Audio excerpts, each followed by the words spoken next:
From Tally to Cali, It's time to wake up. Wake up! Wake up! Warchant.com is your ultimate Seminole sports source. And this is Wake Up Warchant, presented by Corner Pocket Bar and Grill. One ball, corner pocket. Now here's Warchant.com's Aslan Hujavandi. And Corey Clark. Wake up! What is up, everybody? It is Wake Up Warchant. It is presented by Corner Pocket Bar and Grill, Tallahassee, Florida. CPTallybar.com is the website. Coming up on today's show, observations from Tuesday's practice. Warchant.com, the ultimate Seminole sports source. The launch special, everybody. It's running low on time. A whole bunch of you have joined, which is awesome. There should be more, though. Go over to warchant.com and sign up. It's only $1. For how long, Corey? I mean, for a full year, Aslan, or 4 months, whatever you choose. But I think you're going to take the full 12-month calendar year.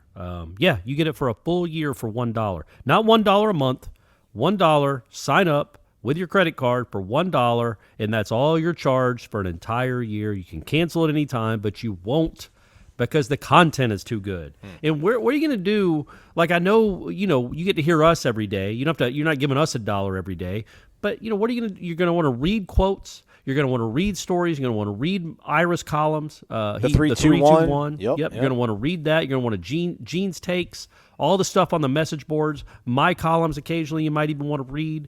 All the great stuff that Aslan's doing, Austin, Langston, the recruiting tidbits, like all for $1. Tom if you've Lang, never been on a message board, if Tom you've never Lang, been Trump on one, do it.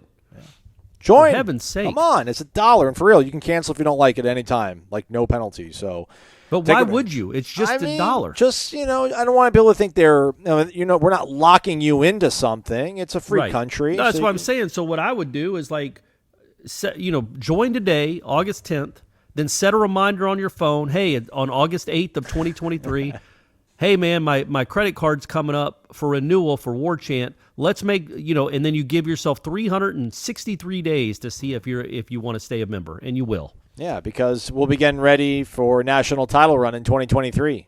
So you're not going to want to. And you're just going to be sitting on the sidelines? Come on, man. 5-star rating and review on the iTunes, Apple podcast app, whatever it is. I have it. I don't even know what it is. Thumbs up on YouTube. You can subscribe to the YouTube channel as well if you would like, but go to warchant.com. $1 takes you far. All right, Corey, fresh off a trivia hosting session at the Corner Pocket Bar and Grill, which we are presented by every day here on the program. A reminder, we will have a live show Thursday night, 6 p.m. from Jacksonville. It'll be originating from Jacksonville, Florida, because we'll be there covering the football team on their 2-day little mini camp on the campus of the University of North Florida. But while your folks are here in Tallahassee, go to the Corner Pocket Bar and Grill. Get your daily lunch special, throw some darts, shoot some pool, hang out with some good people. And it's fantastic food. By the way, like the Build the Burger on Mondays, it's not just like ground chuck. It's Angus beef, everybody. Yeah, they're not messing around there. It's, I don't want to call it like high-end, like highfalutin, high-con, but man, if you think you're just walking into some, pool den, you got another thing coming at the Corner Pocket Bar and Grill. Great food. I'm telling you what, I've talked to Bill, the owner, multiple times about it, like asking, why is your food so good? Much better than you would think it would be, just because it's a sports bar, and it stays open until 2. And he said he goes to the same distributors that many national chain restaurants that that you would think are like high-end chain restaurants, whatever you might think. Not Ruth's Chris, maybe a step down from that, but above, like, let's say, Olive Garden, somewhere in the middle there. And he uses the same distributors that those restaurants use. So that's why the food is so good. And it is really good. Plus, they got frog legs now on the menu, Aslan. Excuse me? Yeah, they got frog legs. Wow. Stephanie wasn't a big fan of the way they looked. I ate them. They taste great. Like so chicken. If you're adventurous, get yourself some frog legs. Okay. Do they serve gator? They do. And yeah, they do. They serve gator. They serve ribs. It's all good, man. Literally, I haven't had anything bad there. Everything's awesome. And if I had, I wouldn't tell you, but I wouldn't have said what I just said. I wouldn't say I haven't had anything bad if I had. I'm telling you the truth in that. What I want to specify, Aslan, is I wouldn't say, well, don't get this. Right. This isn't great. Right. I would never say anything like that. But I wouldn't say nothing I've had. I haven't had anything bad if that wasn't true. That was 45 seconds. Bill, you're welcome. I hope you listen to that whole thing, buddy. You are welcome. Money well spent, my man. All right, let's get to it. Tuesday was day 2 of 6 consecutive days of practice for Florida State. Again, Thursday, Friday, they'll be practicing at the University of North Florida in Jacksonville, Florida, coming back to Tallahassee to scrimmage on Saturday. 6 days in a row. This is day 11 of camp. They did the last sort of quarter, maybe the last half of practice inside Doak Campbell Stadium. It was a squatcha. It was hot, but we survived. And I don't know if this is a lot less hot in the shade. Yeah, but I feel like you guys lost shade. You guys went all the way up to like row 77 at Doak. Right. But that's fine. It was shady. Yeah, well, good for you guys. You're smart. Smart play. I don't want to ruin a potential content item here if I was listening, but I feel like maybe on the Sunday when camp is over, and I don't know if it's actually a Sunday, but maybe like on the last day of camp, if we need something, I feel like we should revisit the top 40 and maybe everybody gets like 3 mulligans. Or at least can, recalculate some guys, like stock up on this guy, stock down on this guy. While we dive into the observations here, the one guy that I would for sure have on mine that I would like to adjust would be Johnny Wilson. Listen, I just didn't buy it that a guy that big doesn't perform all that well at Arizona State at a place where he's probably going to get a lot of looks. He had drops, crucial situations against Southern Cal and BYU. And then in spring we saw him kind of struggle a little bit at times with possessing and holding on to the ball. Man, he's a weapon. He is a weapon. He is a legitimate target. He is making tough catches. One of the touchdowns that he had inside of Doak Campbell, I think that was off the arm of A.J. Duffy, was thrown low and outside, which I don't think it had to go there, but it was smart enough of A.J. to put it there because the only person that would be able to get it would be Johnny Wilson. And, man, he slid on his elbows and caught the ball cleanly. And he also caught one over my guy Jarian Jones for a touchdown. Again, I'm not saying 35 catches, but maybe if the over/under at this point was 18.5, I would take the over, and I wouldn't be that worried about him. And he had a really good practice to me. He stood out to me on Tuesday. What about you, Corey? Yeah, I thought he was the best player on the offense on Tuesday, and it wasn't all that particularly close, honestly. Like, he caught right away the first 11-on-11 they do in the IPF. That just really – the tempo drill that they do. He caught a pass right on the sideline from Rodemaker, contested catch. Renardo Green was right there, but he caught it, got out of bounds for the first down. He made a really nice catch in 7-on-7.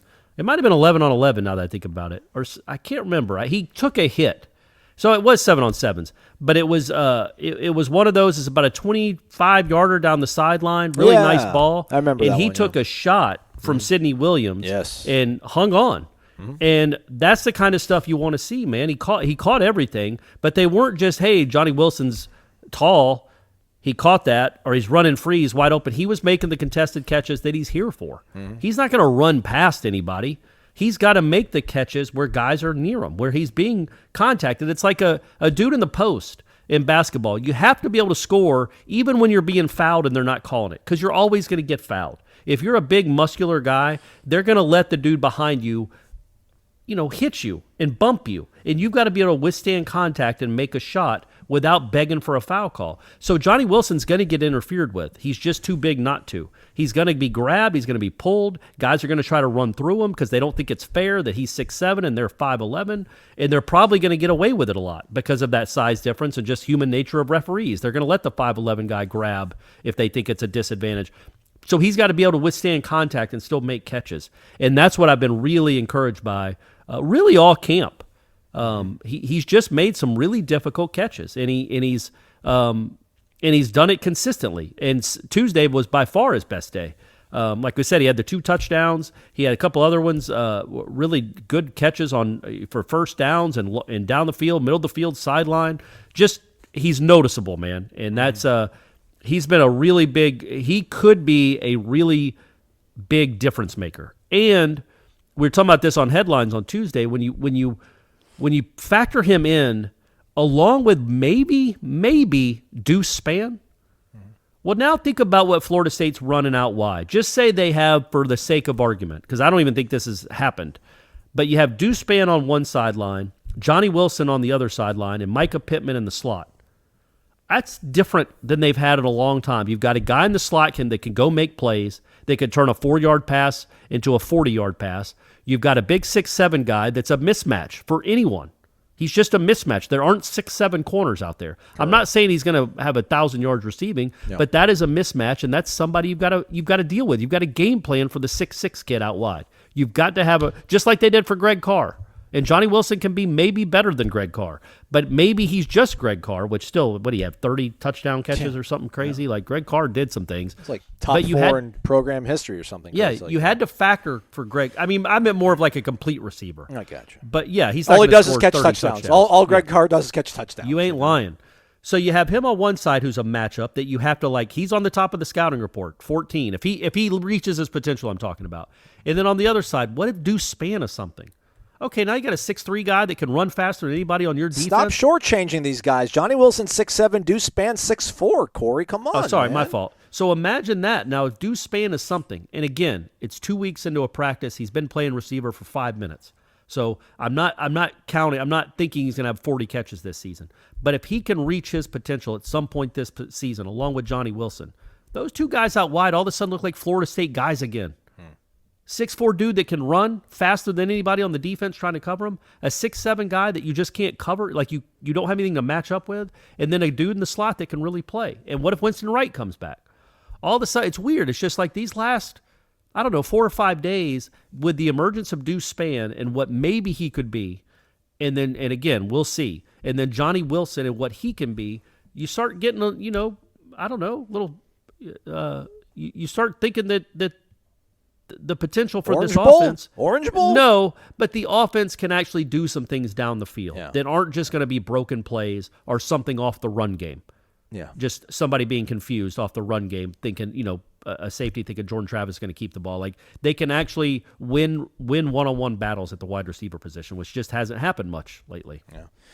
The touchdown that I thought Johnny caught over Jarian, it kind of reminded me of the touchdown that Florida caught over Jarian, which I thought was really good coverage in Gainesville this past season. Yeah. I thought it was really good coverage on Johnny too, so I am by no means down on Jarian. I don't know if maybe I adjust him up 1 or 2 spots on my top 4. I don't have it readily in front of me, but I would move him up there. On the flip side of it, correct me if I'm wrong, Corey, and I really do mean it. Correct me if I am wrong. Oh, buddy, I will. Mildly disappointed with my guy, Omarion Cooper. I don't think he had a great day. He didn't have a bad day, but he didn't have a very good day on Tuesday. And he's had some moments in practice where it's like, I never marketed him as a shutdown guy. I just marketed him as a really consistent cornerback that I thought would be able to cover quite well, which, maybe a little bit short of a shutdown cornerback. But there's a lot of stuff that's kind of going towards his way that's being successful for the offense, and I don't like it, man. Tighten up, Duke, please. So I will say this, and I don't think you were out here for this part of it. He did have a pick 6 on the first pass of the. Nice. It was. I don't know if the receiver went inside when he was supposed to outside. Well, hey, okay, let's not go too. No. I'm just saying. I'm trying to say that it was good coverage, but I don't know whose fault it was. When you hear a pick 6, you're like, oh, the quarterback sucks. I don't know if it was that or not, and I'm not. But it was. Cooper made a nice play on the ball. All right, good. Very early on. And that's a pick 6, and it was on Saturday. Would it be a pick 6 in real life too? Yes, absolutely. But it was 7-on-7, and it was not their normal 7-on-7. It was a 7-on-7 when they're trying to work on some stuff to one side of the field. But anyway, great read by Duke, and he made the play. But to that point, he also gave up a long pass in one-on-ones where the kid just ran right by him, and that's happened more. That's happened too much for my liking, where he's just giving up big plays, and he doesn't normally. And look, man, cornerbacks are going to get beat, and they're going to get beat in one-on-ones a lot. There's just a whole field you have to cover, so that can be tough. But there have been 2 or 3 times, more than that really, where it feel like he's let a guy just run right by him in those situations, and he's too good a player to have that happen. Now, he comes back. He doesn't let that bother him. And what I liked about him is that he did come back in the one-on-ones and make a really good play later on. But, it's like, I don't know if he's bored or if he's just getting confused. But the first 4 or 5 days, I thought he was excellent. He wasn't giving up anything anywhere, one-on-ones or otherwise. And then, I think the last 4 or 5 practices that I've seen, he's been just okay. And he needs to be more than okay. The good news is they have some corners now. Look, and I'm not thinking anybody's going to usurp Omarion Cooper and be the starter, but if they are, I mean, you got Jarian Jones who's playing well. You've got the Greedy Vance is in the mix. Obviously, Renardo Green's in the mix. Azaria Thomas is in the mix. Sam McCall, the kid from Jacksonville State. Like, you've got options now in case one of these corners either gets injured or just is struggling. But you go into the season expecting Omarion Cooper to be very good, and so far he's just been okay, in my opinion. Yeah, fair. What else stood out to you on Tuesday? Anything else offensively, defensively? I mean, special teams, there was a bit of a miss hit on one, I think. There was a bad miss. That was a miss hit. Yeah, man, I'll say it. It was a kicker. It was the kicker. He was attempting a 55.5-yard field goal. Oh, okay. And this is what I want to get across here. And I'd tell Fitzmagic this if I was talking to him. So he tries to kick the bejesus out of a 55-yard field goal. And it wasn't, let's just say it wasn't close at all. It looked like if you had tried to kick a 55-yard field goal. Honestly, am I wrong in that? No, yeah. So the next kick he has is a 43-yarder. That, I mean, I'm telling you, the 55-yarder might have gotten 11 feet off the ground. It was just as ugly could be. The next kick is a 43-yarder that he booms probably 59 yards. Like, it would have been good. It hit the stadium from 43 yards. It hit midway in the net, like a little higher than midway in the net. Perfect. I don't know if it was right down the middle, but it was good. And it hit the net, and he had this, it was high, it was boomed, and it's like, man, he's just got to trust his leg.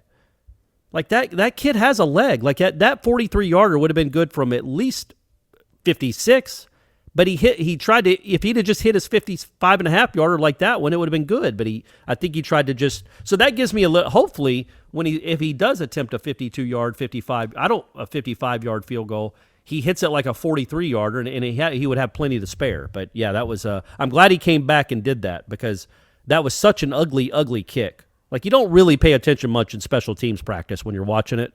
I mean, you want to see if he made it or not, but you're just kind of watching. But a 55-yarder, you kind of perk up a little, like, okay, let's see what he's got here. And then you saw that, and you're like, oh, let's just say this. If he had attempted that in the Iron Bowl, they would have never returned it. I guess he could have bounced to him. He could have picked it up on the bounce and gone. But for him to come back, I don't know when that was, a minute later, 2 minutes later, he comes back and drills the 43-yarder, which is something they'll actually have to make. 55-yarders you don't expect anyway. But he hit the bejesus out of it. And I was like, okay, well, that's good to know that it's in there. I just hope he kicks all his 50-yarders like he kicked that 43-yarder. What about the punt return game? There was one that they let bounce. Wasn't a fan of that one. But then I didn't see that one. But they haven't done that much, have they? No. But who was it that let it bounce? The guy that we wanted, the guy that we're really okay. Well, that's going to happen. On, But as long as he's not running away from him, he wasn't. No, he just got trotted out. I mean, he did the whole fair catch and then started jogging forward because I think he thought it was going to bounce and go into the end zone, but it bounced and then he downed it on the 2. So, well, that's a whole different ball game, though, man. Like, to me, anyway. Now I remember which one you're talking about. I don't know if the instruction is heels on the 10-yard line, and if you do not back up at any cost. No, that's what it used to be. Yeah. I think I talked to Jimbo about that because people would always lament his guys fair catching it at like the 7 or something. He's like, guys, it's not like 1990 anymore. They don't tell you to just put your these punters are too good and they punt it too high. That's what I'm saying. If you put your heels on the 10, you got to catch it at the 7 because if it's coming, the trajectory it's coming in at the 7-yard line, that thing is going to take a soft bounce probably. But I would say that this is what I would say to that, and I agree with what you're saying. It's 4 yards, but it's 4 yards. The problem that Florida State has had is 21 yards. Instead of starting, if you run up and catch it at the 41, but instead you're scared, you let it bounce and it rolls to the 20. The difference between starting a drive at the 7 and starting a drive at the 3 isn't really that big a deal. It is an enormous deal from starting at the 41 and starting at the 20, especially when you don't have a very good offense. So as long as they're catching those, the ones when you're inside the 10 or the 5 or so, that's, you'd like him to if he can catch it at the 8 so it doesn't roll down to the 1, do it, have some confidence, but don't risk it if it's any, because you can't fumble. What's the risk, though? I mean, if you don't think you have a good read on it, like, okay, well, there is a reward. It's probably not going to happen because it was so high, but there is a reward that the thing bounces into the end zone, then you get the ball at the 20. Yeah.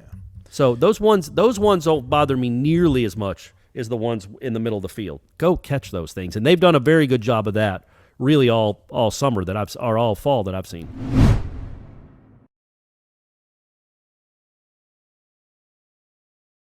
Growing up, my dad used to take me to the game at the stadium. We'd watch our favorite team play, and then we'd always eat at Zaxby's. That's why it means so much to me that Zaxby's is the official chicken of college fans. To me, they go together perfectly. It reminds me of my dad and... Oh, come on, Ref! Are you serious? Get some glasses! Terrible call! Now I take my kids to the game, and we always eat at Zaxby's too. It's tradition. And don't forget We're to proud listen to be in the for the official chicken of Zaxby's college fans. Indescribably Zaxby's, Good Player indescribably of the Week good. every Monday on Wake Up Warchant.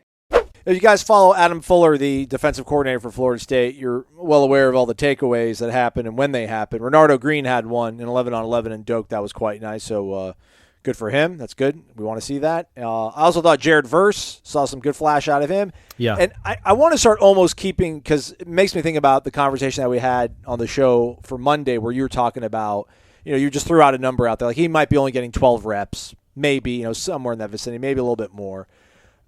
Because, yeah, I think the reason maybe why I don't see him doing so much during these practices because I don't really know how much they're really utilizing him. But when I did keep tabs on him for one play, he absolutely snuffed something out in the backfield that would have been, probably a big gainer, but ends up being a big tackle for loss.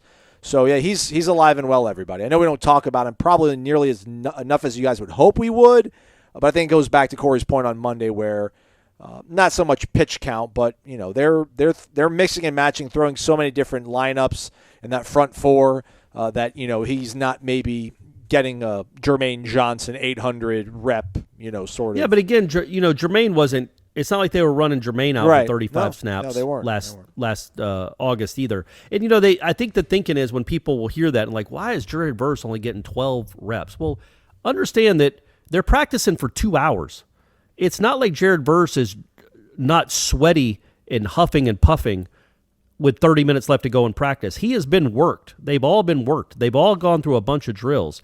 They're trying to do drill work and it's not just, hey, we're doing 11-on-11 for 2 hours. So he's getting a lot of work done that in a game, obviously, they're not going to practice for an hour and a half and then go play a game. So he'll be fresher. I would assume the same workload. What they do for a daily practice, if you looked at like calories burned and miles run or whatever steps they've taken, I'm sure they all got their iPhones and they're counting their steps or they got their iWatches on.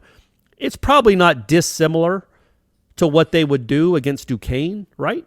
Yeah, fair. For a practice. I mean, they're working hard and he's working hard and he's getting a lot of reps in the practice. But yeah, it's not game reps. He gets all these guys other than I would say the quarterbacks maybe, all these guys probably, because you only have 2 or 3 you're rotating in instead of 12.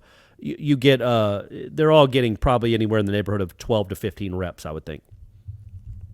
Although I felt like more on Tuesday, Aslan. Honestly, I think it's because they went into Doak. It just felt like they did more situational 11-on-11 stuff than they have in the past. They did, but I think a lot of the guys that we would consider like the frontline guys for the defense, I think they were still not out there all the time, right? Or at least not to the level they would be circa September 6th. When is the LSU game? Somewhere around there. First Labor Day, guys. Yeah. Sunday before Labor Day. Sorry. I was going to say, not that this is a stunner, but I thought Jamie Robinson had a couple really impressive plays, breaking up passes. And again, that's just what he does. Yeah. He also really snuffed out a screen pass. That guy, Shaheem Brown had a really good play like that too. Like that dude just is a football player, man. He sees things and it reacts, and it was awesome. There was a pass to the middle of the field early on, and he hits the kid from behind right as he's catching or trying to catch it. The ball falls down. The kid stays down for about a half a second. He was fine, but he stays down for a half a second, and Jamie Robinson does not care one iota. He just goes, he's not like staring over him, like talking smack to him, but he's not all that concerned about him either, in the sense that his job is to go make a play. That's all he's doing in that sense, is to go make a play, and he separated ball from receiver like Jamie Robinson can do, and you're just reminded, and it was so quick, the trigger, like the instinct, the reaction was so quick, you're like, gosh darn, that's right. And then, Aslan, it started getting me thinking, remember what position Jamie Robinson was playing against Jacksonville State? Yeah. Safety? Do you think? Nope. He was the nickel. Oh. And on that ill-fated play, he's the one that's at the 25-yard line as Probably. not really hustling, but Yeah. it's not really his play when the kids run into the end zone. Imagine what happens maybe if Jamie Robinson is the safety on that play. Do you think maybe Florida State goes to a bowl last year? Why just throwing that out there. Why are you bringing it up? I don't know. I just thought about it. We talked about it a bit on headlines, but just he's such an instinctual player that even in that moment, no matter if your coaches have called a crazy defense that doesn't make any sense, he's backing his butt up and saying, well, we can't lose right here. So they're probably going to throw it deep again, just like they did on that last throw. So I'm backing up, and I'm not going to let him catch that. But anyway, it's good having coaches like that on the field. And I think Bethune is one of those guys too. Yes, he looks really good. Again, that's the guy that I was like, whatever. It's 2022. What does a linebacker do? Diagnoses, triggers, runs downhill, tackles guys. And communicates. Does that, so that's good. Yeah. That's pretty cool. I almost want to talk about Duquesne a little bit. Now they brought up Jacksonville State, but I don't want to go down that road. Just Duquesne, huh? You want to talk about Duquesne? Well, I mean, I'm going to have to start diving in a little bit to find out what they're about, what they, what they're bringing back to the table. Because, I don't know, I think on the spectrum of Jacksonville State and UMass, they're closer to Jacksonville State. Yes. And they're not. Yeah, UMass was one of the worst, maybe the worst team that's ever played in Doak Campbell Stadium. And they were awful. They were abysmal. Duquesne is coached. Like, they have a program. This dude's been there 16 years. Why are you going at Walt Bell like that? What did Walt Bell do to you? What did Walt Bell do to any of you? Why does everybody hate Walt? I'm just saying that UMass team was awful. This team won't be that. They are, and again, they're an established program. They're coached. They've been coached. This guy's been there forever. I assume many of assistant coaches have been there for a while. So they are not going to be incompetent. They're going to be coming with a game plan, and they're going to be, at least you would think, technically and fundamentally sound. They're just not going to be all that athletic. The difference between them and Jacksonville State, in my opinion, I would think, is Jacksonville State has more Southern kids that are faster and better athletes. Maybe that's a stereotype, but I don't care. I was born in the South, and that's what I believe. The South has better athletes. In every sport, the South has better athletes, including horse racing. Secretariat was from Kentucky. He wasn't from Massachusetts. Just throwing that out there, everyone. Oh, man. Tom Brady's from the West Coast, though, best quarterback, West Coast. Well, that's different. Quarterback's different. You wouldn't call him it's weird. Like, I know he is an athlete. He plays a sport, but he's not like what you think the traits of a great athlete, like running fast, jumping high, stuff like that. He doesn't have that in him. Right. But he's still a great athlete. You know what I mean? It's a weird dichotomy when it comes to quarterbacks. Yeah, hand-eye like Jordan Travis is a better athlete than Tom Brady in athletic endeavors, every other athletic endeavor, except that they're the one they both play. If they played any other sport, Jordan Travis would be better probably, and certainly faster and quicker at everything, but not at the sport they play. Yeah. Not going to force you. Anything else you want to touch on from practice on Tuesday? Let's see. Yeah, I mean, there was some stuff. Brian Courtney's out there making plays every now and then, everybody. That's pretty cool. Yeah, he had a nice AKA catch. Brock Bowers. Yeah, I'm sure. 2. And Marquise Douglas had a really nice catch on a throw from Rodemaker over the middle where he snatched it over a linebacker. Really nice catch. Yes. Good ball, too. Yes. And I thought Rodemaker, as much as we liked him yesterday, I thought he was up and down on Tuesday. Fair. Had some really nice throws, and he does get in a rhythm. It is fun to watch, but he also had some mistakes. And then the one thing I'd like to see out of Duffy, I'd like to see him just rip it more. I think he's so sometimes afraid of making a mistake that he tucks it and doesn't trust what he's seeing, or doesn't just throw to a spot. And I don't think that's unnatural. I think that's probably normal for a kid that is a freshman or a true freshman. But I'd like to see him take that next step where he's maybe trusting it more and not tucking it so much. Trusting somebody to get open, or trusting one of his guys in a one-on-one setting to go make a play instead of the alternative. But overall, I thought the quarterbacks were decent. I did think the defense, especially inside Doak, and to set it up, folks, and we won't give away plays necessarily, but it was a lot of situational, like you get 3 reps on 3rd and 8. You get 3 plays on 3rd and 8. You get 3 plays on 3rd and 12. You get 2 plays on 2nd and 12 to pick up a first down. And if you don't, we kick a field goal, things like that. I thought in that scenario, until they moved the ball inside the 5 or whatever, I thought the defense played really, really well. Like the offense didn't have a lot of room to breathe at all. I thought they played really well.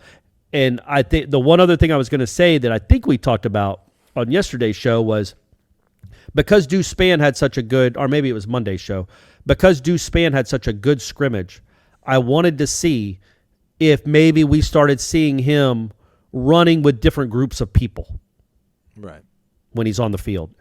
And I didn't get to see practice on Monday, but on Tuesday it certainly looked like that was happening. That's what gives me confidence that he might actually be a contributor this year.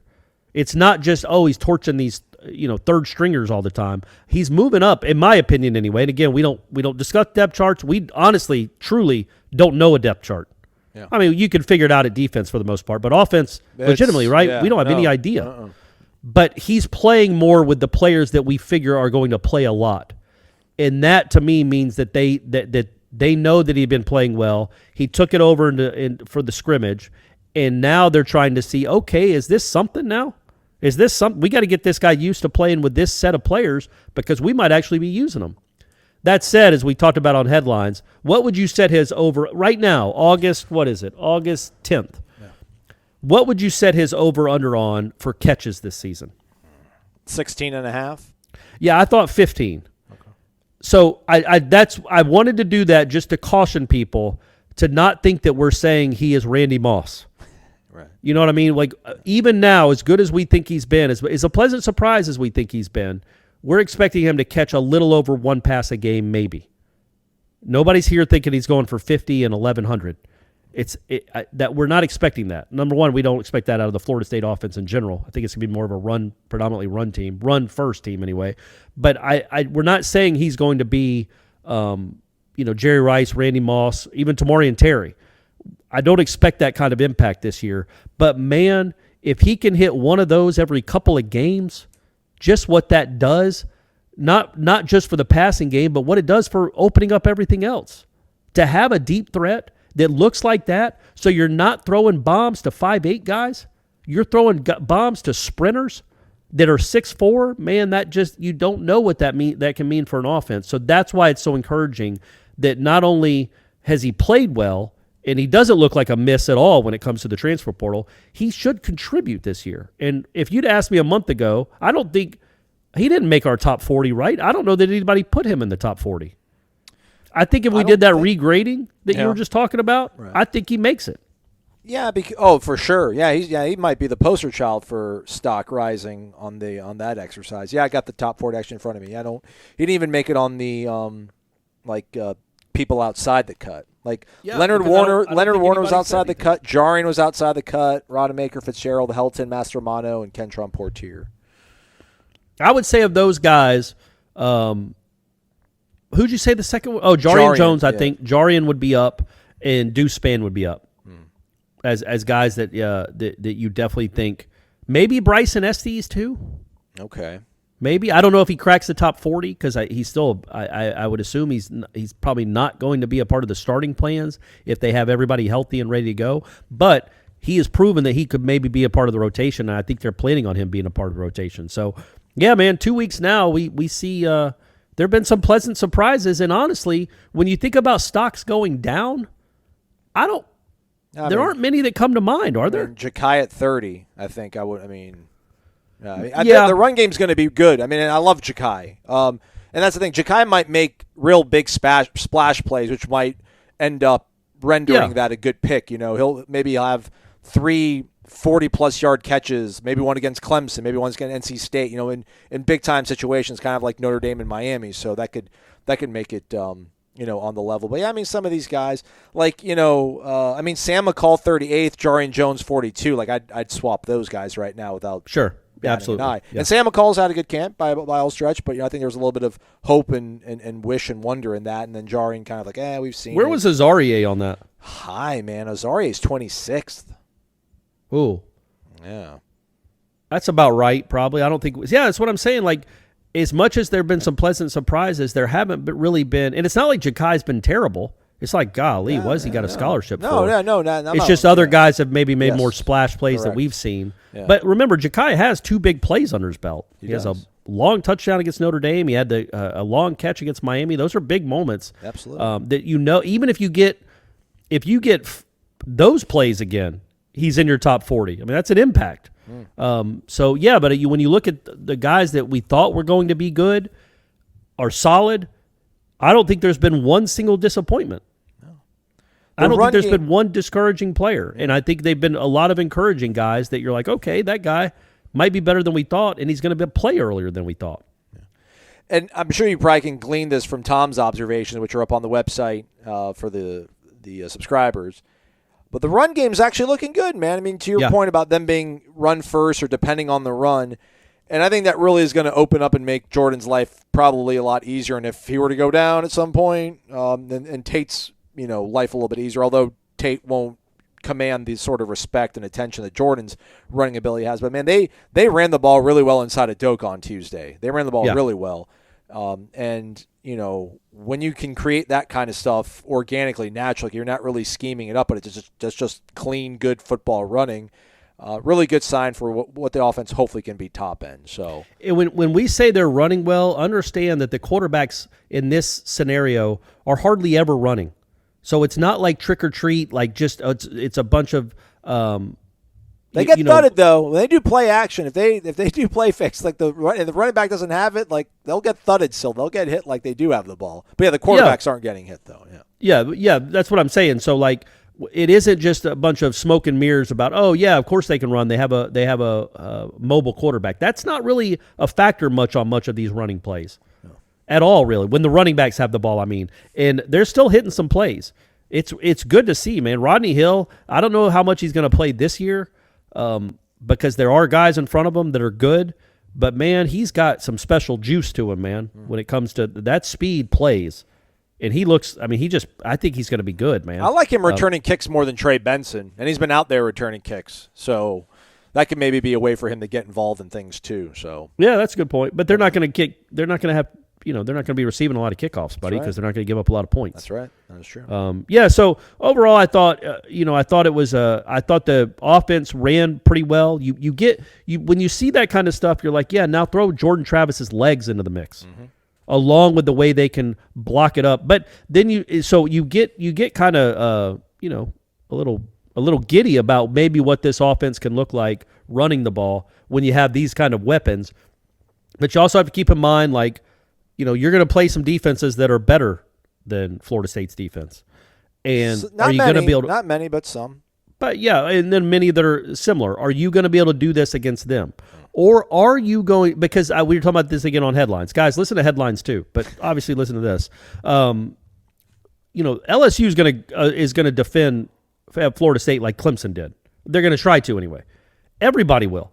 Their sole goal is to take away Jordan Travis's legs. That's what Brian Kelly did at Notre Dame last year. He talked about it afterwards, that's the guy that really scares you because of his mobility. And for the most part, other than that last run that Jordan Travis had on the last play he was in the game, he didn't do anything with his legs.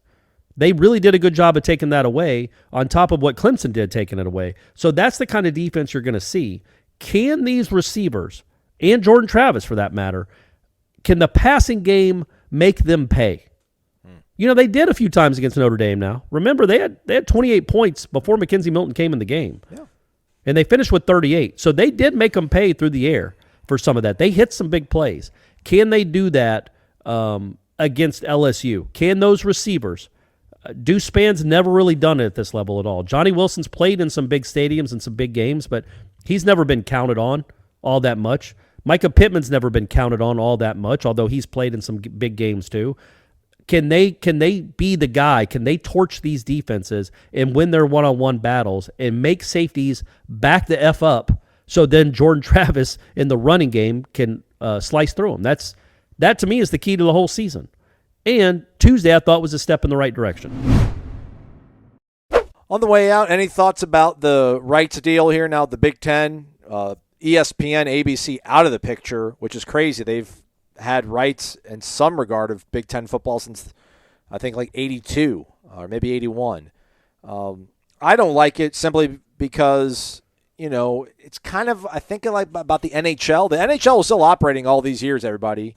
But now that they're on ESPN, like SportsCenter will talk about it, and they'll talk about the NHL and all their programming. Right. But, man, they were not talking about the NHL from, 2007 or whatever, since they went to NBC.